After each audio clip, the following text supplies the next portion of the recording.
Gentlemen of the Senate, I transmit to you a document which seems to be intended to be a compliance with a condition mentioned at the conclusion of my message to Congress of the 21st of June last. Always disposed and ready to embrace every plausible appearance of probability of preserving or restoring tranquility, I nominate William Vans Murray, our minister resident at The Hague, to be Minister Plenipotentiary of the United States to the French Republic. If the Senate shall advise and consent to this appointment, effectual care shall be taken in his instructions that he shall not go to France without direct and unequivocal assurances from the French government, signified by their Minister of Foreign Relations, that he shall be received in character, shall enjoy the privileges attached to his character by the law of nations, and that a minister of equal rank, title, and powers shall be appointed to treat with him, to discuss and conclude all controversies between the two republics by a new treaty.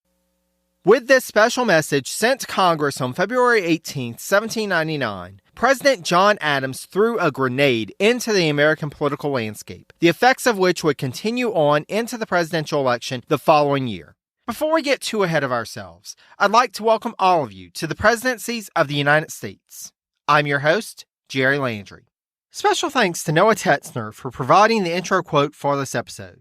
In addition to hosting the History of Vikings, Noah has recently started a new podcast, Stories of the Second World War. His first few episodes have looked at prominent historical figures such as Winston Churchill and Erwin Rommel, while also exploring the Allied campaign to destroy the infrastructure supporting the Luftwaffe and the Allied military operation against Italian forces in Egypt and Libya. You can check it out by going to Stories of the Second World War, that's all spelled out, no spaces.com, or by searching for Stories of the Second World War anywhere fine podcasts can be found. I'll also have links to it and the History of Vikings on the source notes page for this episode. The words from this quote were first read to the Senate on the 18th by Vice President Thomas Jefferson, and given all that we know of Jefferson to date, we can only imagine his surprise at the words that he was reading. He did not comment one way or another when he wrote to Madison the following day to report on Adams' special message, except to say that, quote, this decision had evidently been kept secret from the Federalists of both houses, as appeared by their dismay. The Senate have passed over this day without taking it up. It is said they are graveled and divided. Some are for opposing, others do not know what to do.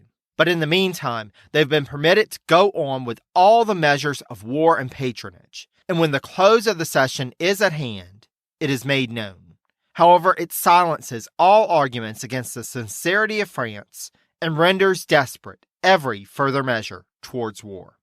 This dramatic change in policy was indeed a surprise to congressional Federalists, as well as Democratic Republicans and the public at large. As noted by Murray biographer Peter P. Hill, quote, Murray's nomination evoked three distinct political responses. Most vociferous was that of the High Federalists, who, disappointed at the peaceable turn of events, lashed out indiscriminately at the president, the decision, and the chosen agent. No less important, however, was the reaction of moderate Federalists who, though fearful of party schism, rallied loyally to the chief executive. Republicans, for their part, were smugly pleased, convinced that French overtures had, by their sincerity, forced Adams belatedly to recognize the futility of war.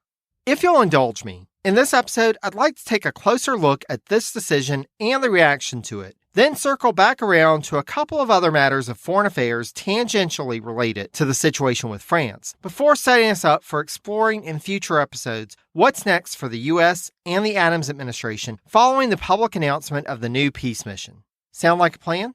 Okay then, let's get to it. As we've seen in recent episodes, there were hints to his cabinet and advisors that such a shift had been on Adams' mind the past few months.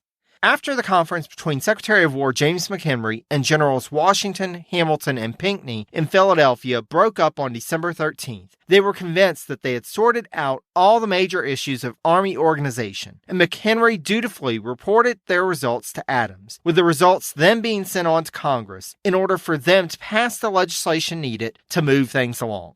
However, this legislation would cause problems. Hamilton was given the task of drafting the proposed bills, and he decided to up the size of the new army beyond what had already been provided for to, quote, a force of 53,000 regulars, plus dragoons and a volunteer corps. To put this in perspective, General Anthony Wayne's Legion of the United States was composed of just over 5,000 regular soldiers. Not only did this proposal alarm the Democratic Republicans, but Adams too was wary of such a large force, with Adams focusing in on the issue of officer appointments, which, as noted by historian Karen Robbins, quote, he saw as patronage, a way to build political support whether the Army became a reality or not. First, Congress changed up the officer list that McHenry and the generals had sent over. Then Adams interfered by deciding, quote, not to fix the ranks of these lower officers until the entire service was determined. An irritated McHenry could then only send notices, not official commissions, to those who Congress had approved, telling them that their actual rank would be determined later. As can be expected, the men who received these notices were little inclined to accept a pseudo-commission without knowing what exactly it was for which they were signing up. Even Hamilton was starting to suspect that something was amiss, writing to Washington 2 days before Adams nominated Murray to the diplomatic post in France that, quote, I more and more discover cause to apprehend that obstacles of a very peculiar kind stand in the way of an efficient and successful management of our military concerns. These it would be unsafe at present to explain.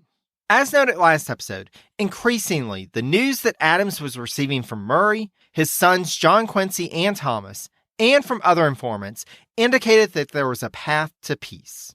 But Adams opted to keep this information close to his chest. On the 15th, he received the last piece of the puzzle, which settled the matter in his mind. On that day, he learned that the Directory government had repealed some of the more problematic maritime decrees to which the U.S. had been objecting. No time better than the present to go ahead and rip off the bandage, right? One has to wonder, though, if it would have been better received if he had let more people in on the intelligence that he was receiving.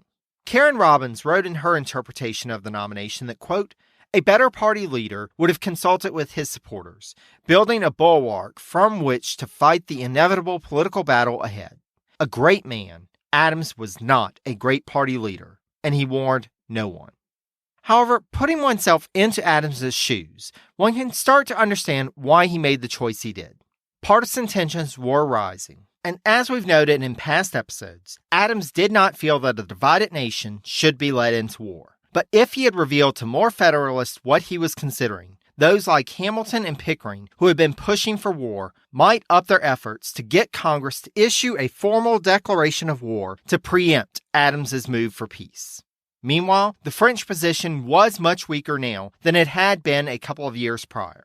The Battle of the Nile, the War of the Second Coalition, the defeat of Le Sergeant, all of the Directory's recent setbacks led Adams to feel that the U.S. was in a much better position now to gain a favorable peace than it had been at any other time during his presidency. And peace would be much cheaper on the nation than war, both financially and, more importantly, in terms of potential casualties. With all of this in mind, possibly the most influential factor was Adams's own inclinations. I've discussed in previous episodes how Adams, unlike Washington, did not feel the need to deliberate with others and rely on the opinions presented by those he saw as experts. While Adams would take in information from those he trusted, as he did in this instance, he was adamant that his deliberation would be more of an internal matter and that he would come to his decision on his own. This did not mean, however, that the nation would follow him after he made his choice. Indeed, as already stated, his own Secretary of State Timothy Pickering was actively working against peace. Pickering had gotten word from the U.S. Consul in Hamburg, Joseph Pitcairn, that a multiracial individual named Matthew Salmon was traveling to Charleston, South Carolina on board a Danish vessel, the Minerva. Salmon had been a deputy to the French National Convention, and Pitcairn was concerned that Salmon would be carrying subversive materials to help to instill some of the French revolutionary spirit in the U.S. Pickering, thinking that Salmon would be carrying these materials to the South to ignite a slave rebellion, reached out to South Carolina Governor Edward Rutledge, as well as General Charles Cotesworth Pinckney, to ask for their assistance in intercepting Salmon and his party. When their ship dropped anchor in Charleston Harbor on February 22nd, it was detained, and documents in French were found stored in tubs in the cargo hold of the ship. This incident, labeled the Tub Plot, became yet another flashpoint in the partisan war. Federalists used it as proof to justify the measures the government had taken and to charge that people should, quote, rally round your government to defeat the French menace. Democratic Republicans, meanwhile, claimed that it was all a concerted plot to discredit the French and any individuals arguing for a peaceful resolution to recent tensions. Hello, this is Gary Chahot welcoming you to check out the French History Podcast. Our main show covers the history of France from the first humans until present. If you liked Mike Duncan's The History of Rome and wanted a similar program covering the land of beauty, culture, and love, we are exactly that. We also host world-renowned scholars who have delivered guest episodes on their specialties, including 18th century pirates, revolutionary booksellers in 20th century Paris, the special friendship between the Marquis de Lafayette and Thomas Jefferson, and numerous others. Learn what you love and listen to the French History Podcast today. As soon as Arch-Federalists recovered from the shock of the Murray nomination, they started rallying to thwart it. Senator Theodore Sedgwick of Massachusetts was appointed on February 20th to a 5-man committee to consider the nomination, and went on the 22nd to meet with Adams to accomplish the committee's goal, quote, to induce him, i.e. Adams, to alter the nomination and instead of an individual, to propose a commission as it respects the principles on which the negotiation shall commence. Adams, however, was adamant that, quote, the Senate must approve or negative the nomination of Murray. Sedgwick would pronounce Adams to have, quote, a vain, jealous, and half-frantic mind, while Pickering would write to General Hamilton assuring him that the nomination, quote, is wholly his, i.e. Adams's, own act, without any participation or communication with any of us in the cabinet. Representative Harrison Gray Otis asked Pickering about Adams point blank as they met about the situation, quote, why, is the man mad? For some, the problem wasn't with the possibility of restarting diplomacy with France, but rather the agent that Adams had chosen to do so. Hamilton wrote on February 21st expressing his support for the idea of a new 3-man commission and asserted that, quote, Murray is certainly not strong enough for so immensely important a mission. If you'll recall from episode 2.5, where we first met William Vance Murray, I noted that he had a reputation for independent thinking and action in his congressional career. Thus, it is not surprising that the Arch-Federalists were concerned about how he would approach the negotiations.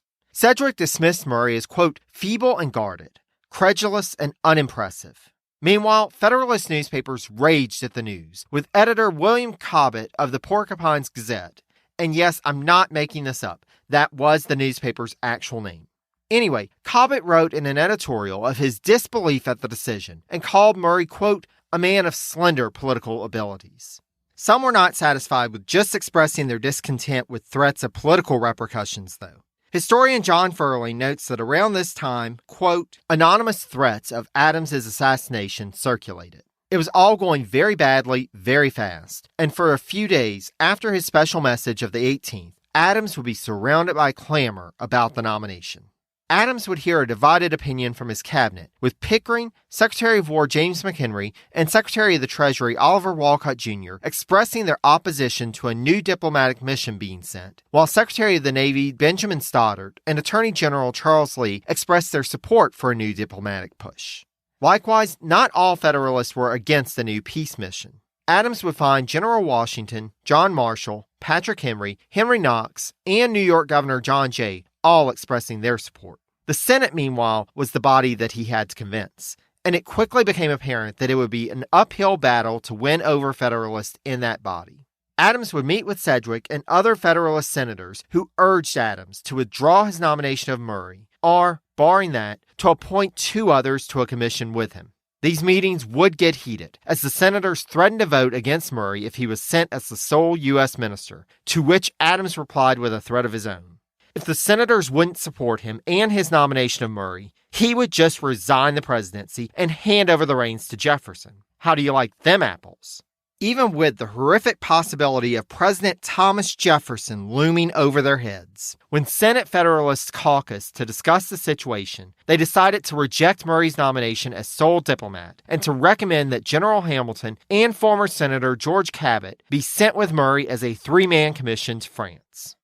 With the threats flying fast, a cooler head entered the fray. Supreme Court Chief Justice Oliver Ellsworth met with Adams about the situation, and a compromise was reached.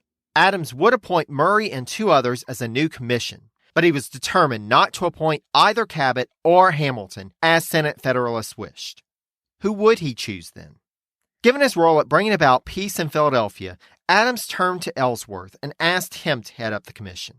Though reluctant, Ellsworth realized that he was a palatable compromise to both the Senate Federalists, with whom he had served alongside before his appointment to the court, and to the president. Thus, he agreed for his name to be put forward. With Ellsworth of Connecticut and Murray of Maryland filling 2 of the 3 spots, Adams felt that he needed someone from the South to round out the commission. Thus, he decided on Patrick Henry for the 3rd spot and sent all 3 names to the Senate for confirmation on February 25th. This wouldn't completely quell the uproar, but it at least brought it back to more of a simmer for the time being. Though so much of the focus at the end of 1798 and early 1799 had been on France, the Adams administration and those in its orbit had other matters on their minds as well.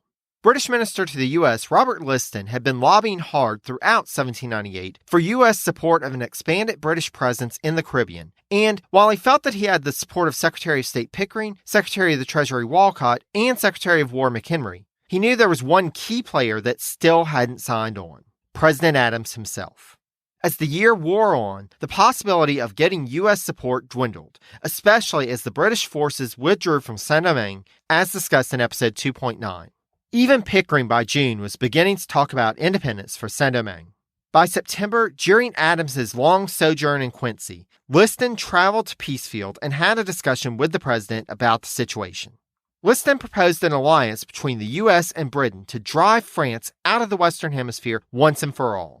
There were already rumors flying around about French designs to retake Louisiana from the Spanish, rumors which it turned out had some truth to them, as French Foreign Minister Talleyrand had been talking up the possibility of reacquiring Louisiana. And thus, Liston proposed that the U.S. should take Louisiana, while the British could occupy Saint-Domingue. A British-occupied Saint-Domingue, however, was not an attractive prospect in Adams's mind. The British already had a strong presence to the north in Canada.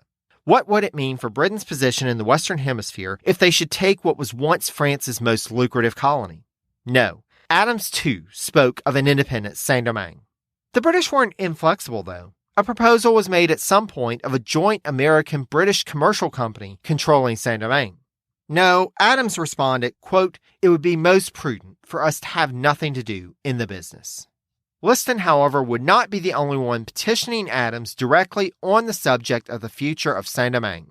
Toussaint Louverture wrote to Adams on November 6, 1798, the first communication that I found between the, quote, Général-en-chef de l'armée de Saint-Domingue and the President of the United States. Since Saint-Domingue was still a French colony, the Non-Intercourse Act that Congress had passed in June forbid trade between the U.S. and France, and that included its colonies. Toussaint wrote to Adams, however, in order, quote, à me conseiller avec vous sur le moyen propre à rétablir la navigation et à faire arriver dans nos ports le pavillon américain. Whoops, sorry, let me translate. He was seeking a means to restore navigation between the two locales and have the American flag fly once more in the ports of Saint-Domingue. Now, the problem at this point was the nominal status of Saint-Domingue as a French colony. In mid-1798, as discussed in episode 2.9, though Toussaint and his colleague in the South, André Rigaud, retained the majority of actual power in Saint-Domingue, the French government had sent an official agent, the Comte d'Edouville, to govern the province. Edouville, rather than bringing order and stability to the colony, had destabilized the situation further by inflaming tensions between Toussaint and Rigaud and stoking the animosity between whites, the free coloreds, and the formerly enslaved blacks, the 3 main social divisions in Saint-Domingue, as explained back in episode 1.10. That's right, the story of Saint-Domingue goes way back in our narrative, and I highly recommend listening to some of the earlier episodes, as well as Mike Duncan's Revolutions podcast, where he did an extensive series on the Haitian Revolution that went into much more detail than is within the scope of this podcast to go into. Anyway, Edouville went a step too far when, in his attempt to gain a stronger foothold in Saint-Domingue, he ordered the arrest of Toussaint's adopted nephew. Louverture, in turn, ordered the arrest and expulsion of Edouville. Thus, when he wrote to Adams in November, Toussaint was the ultimate authority in the North Province of the colony. So given that, he put forward to the president that possibly an exception could be made for Saint-Domingue in order to allow trade to proceed once more. It's not like Toussaint had any intentions of letting the French profit from the trade anyway. Part of his outreach to Adams was to provide Toussaint with the added support that would be needed to defeat Rigaud. As part of the British withdrawal negotiated by Toussaint earlier in the year, the British commander had already agreed to allow British shipping into the ports of Saint-Domingue. And as Toussaint was in control of the main ports on the island, that would work to his benefit to bring revenue, supplies, and legitimacy to his regime. Having U.S. shipping return to Saint-Domingue, though, would be an even greater boon. And Secretary of State Pickering likewise saw the benefits of an independent, Toussaint-led Saint-Domingue to American interests in the Caribbean. However, one problem would have to be worked out. Both the British and the Americans were worried about supporting a regime that had its origins in a slave rebellion. They didn't want that crazy idea that enslaved people should rise up and fight for freedom to spread to, say, British-controlled Jamaica or the American South. Thus, Pickering worked with British Minister to the U.S. Robert Liston and the British officer who had negotiated the withdrawal of British forces from Saint-Domingue, and the three came up with a joint proposal in which the U.S. would be granted, quote, a virtual monopoly on the trade in provisions and raw materials with the new Caribbean nation, in exchange for Toussaint and his regime not working to incite slave insurrections anywhere else. Toussaint agreed to these terms, and having secured the support of Britain and the U.S., turned his attention to dealing with Rigaud. Pickering, meanwhile, had one eye on possibilities even further south. That's right, it's time to return to the plans for Latin American independence being proposed by Francisco de Miranda. We last discussed Senor Miranda back in episode 2.9 when he met with U.S. Minister to Britain Rufus King in London in early 1798, with King writing enthusiastically about Miranda's schemes to both Pickering and Alexander Hamilton. Miranda would write to Hamilton directly numerous times during the course of the year, but Hamilton would wait until after he was commissioned as Inspector General of the U.S. Army to write back. Hamilton had made Miranda's acquaintance during the latter's time in the U.S., and thus it seems that the subject of Latin American independence was not a new discussion between them. Hamilton wrote on August 22, 1798 that, quote, the sentiments I entertain with regard to that object have been long since in your knowledge, but I could personally have no participation in it unless patronized by the government of this country. While admitting that the time was not yet right, he also expressed an optimism that possibly by the winter, the U.S. could be persuaded to join in the scheme. And Hamilton told Miranda that, quote, I shall be happy in my official station to be an instrument of so good a work. The two hitches to this, as with American involvement in Saint-Domingue, were in securing some sort of agreement with Great Britain and to secure the support of President Adams. Hamilton realized that both of those may be precarious, so he took some precautions in sending his letter to Miranda. First, though it could hardly be supposed that anyone would buy that it came from anyone else, Hamilton had his 6-year-old son, John Church Hamilton, actually write the letter. He also had his son write out a letter to Rufus King. Rather than sending Miranda the letter directly, he would convey it to King, and Hamilton directed King, quote, to deliver the letter or not according to your estimate of what is passing in the scene where you are. Should you deem it expedient to suppress my letter, you may do it and say as much as you think fit on my part in the nature of a communication through you. In his letter to King, he expanded upon his thoughts of the potential operation, which he felt the U.S. should take the lead on, with the U.S. providing, quote, the whole land force necessary, as well as the commander. And not just any commander, of course. Quote, the command in this case would very naturally fall upon me. If anyone's surprised by this pronouncement, then you have learned nothing about Hamilton in the many episodes in which we discussed him.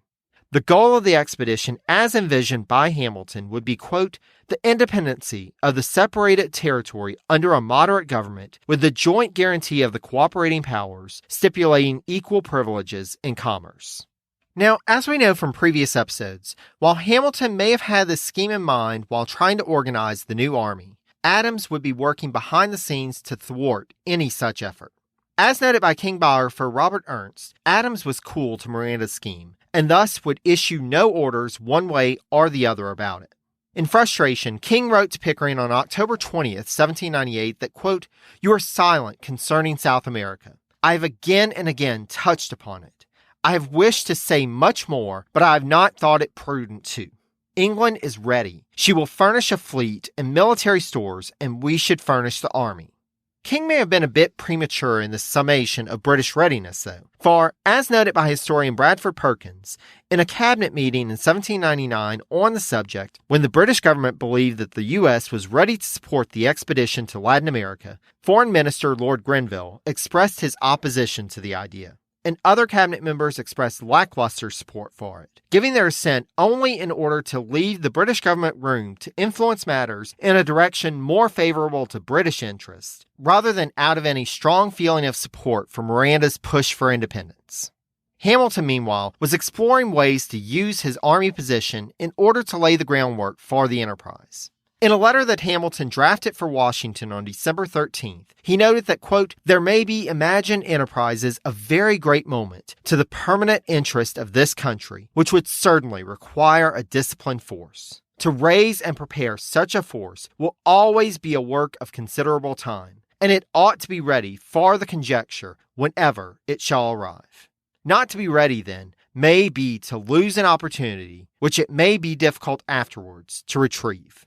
As with the military rank controversy, if Hamilton could get Washington to sign off on the scheme, or at least allow his name to be used in its support, they could put the pressure on Adams to move it along. Washington, however, was hardly interested in even using the army against the diminishing French threat, which was supposedly the main reason for its being assembled, much less to take on this new scheme of independence in South America. Mount Vernon and his personal affairs, as well as providing support for Federalist candidates for office, were the main objects to occupy Washington's attention by that point. This did not deter Hamilton, however. In January 1799, he wrote to the chair of the House Committee on Defense, Representative Harrison Gray Otis of Massachusetts, of the Miranda proposal, asserting that, quote, if universal empire is still to be the pursuit of France, what can tend to defeat the purpose better than to detach South America from Spain, which is only the channel through which the riches of Mexico and Peru are conveyed to France? By that point, though, there was a sea change taking place, and it was being guided from the highest office in the land.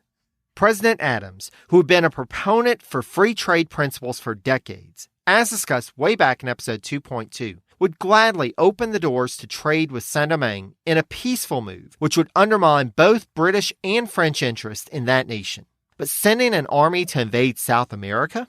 No. President Adams understood just how precarious the American position was in the global landscape, and for that reason, when the opportunity for a diplomatic resolution with France came, he jumped at it. While this new commission made its way across the Atlantic, it would be up to Adams to mind the barn back home and keep Hamilton and the Arch-Federalists, as well as Jefferson and the Democratic Republicans, in line. How in the world to do that, though? Well, we'll explore that together next time in an episode I'd like to call Hot Time, Summer in the Country. Until then, I welcome any questions or comments you may have. Please feel free to reach out to me via email at presidenciespodcast, all one word, @gmail.com. Or you can follow me on social media. I'm on Facebook at facebook.com/presidencies, on Twitter at presidencies89, or on Instagram as Presidencies Podcast, again, all one word. Sources used for this episode can be found at presidencies.blueberry, that's BLUBRRY.com. And you can also find links to Noah Tetzner's podcast, Stories of the Second World War and the History of Vikings, on there as well. Thanks again to Noah for providing the intro quote for this episode, and thanks so much to all of you for listening. Until next time, take care, dear friends.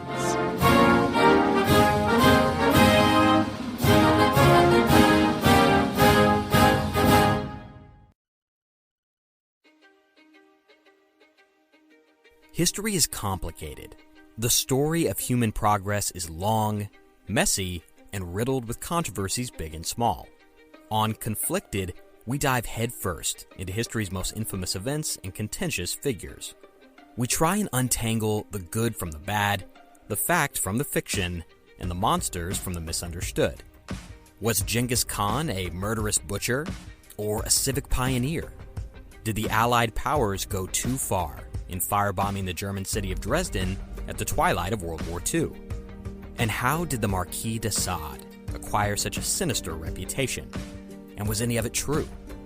These are just a few of the tough questions we wrestle with and investigate on Conflicted.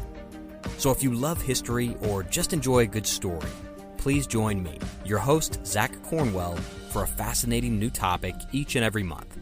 Conflicted, a history podcast, is available on Spotify, Apple, or wherever else you get your podcasts. I hope to see you soon.